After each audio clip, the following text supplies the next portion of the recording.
Summerween trend has been happening the last few years. Last year, it was, particularly noticeable to a lot of American consumers that, like, wow, it's June and we've already got Halloween and fall stuff that's kind of out here.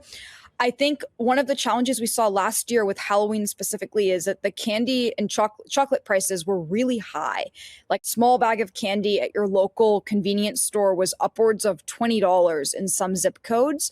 And that was largely because the price of cocoa last year was a little bit crazy. It was one of those commodities that we can't really produce or manufacture in the US, which means that we're reliant on imports and we're reliant on sourcing overseas. And that sourcing was really impacted a lot by tariffs. And so I think we saw that, the price was really high last year, and a lot of these manufacturers had overstock from chocolate because of that, because the prices were high and, trends around GLP-1 usage, people wanting to eat less sugar, red 40 and a lot of the dyes. There's been a lot of press around those dyes being phased out. So just heightened consumer awareness around this category of chocolate and candy.